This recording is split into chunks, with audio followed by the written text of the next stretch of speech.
Quan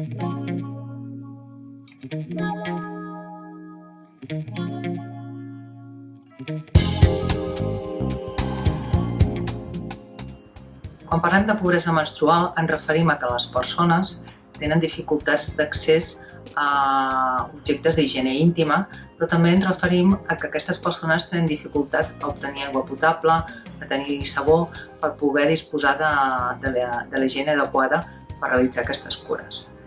La pobresa menstrual també es refereix a quan les persones, les dones, no tenen accés a una atenció sanitària adient, quan la dona té problemes, té dolor, etc. Això, sens dubte, si no solventen aquests problemes, afecten tant en l'àmbit escolar com en l'àmbit esportiu com en l'àmbit del treball.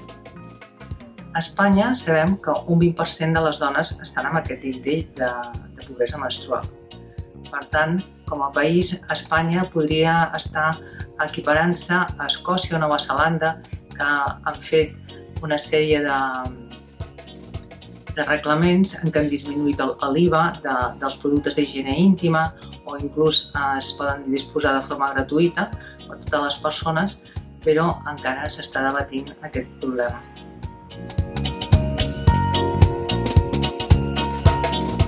La menstruació s'ha d'enfocar des d'un punt de vista positiu, ja amb edats tempranes dins de l'escola, i ha de ser un símbol del cos femení. Per tant, s'ha d'explicar com una experiència personal ditxosa, no com un secret, ni com una vergonya, ni com a res brut, ni fastigós. La menstruació ens afecta a tothom com a societat, també afecta a la cultura, a l'economia i la política. Per tant, ja des de precoçment a les escoles s'ha de tractar aquests temes amb naturalitat, tant amb els nens com amb les nenes i amb totes les criatures de les escoles. Com ja sabem,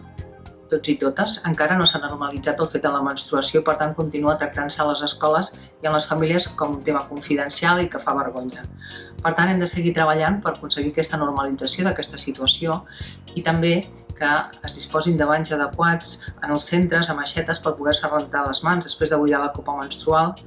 i informar a totes les criatures de les escoles i el professorat i també a les famílies que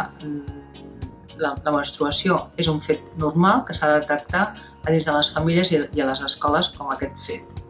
També s'ha d'informar que quan la menstruació produeix algun problema i que t'impedeix fer la teva activitat diària, com pot ser el dolor, molèsties, etc., doncs s'ha d'acudir a un centre sanitari per poder resoldre aquests problemes.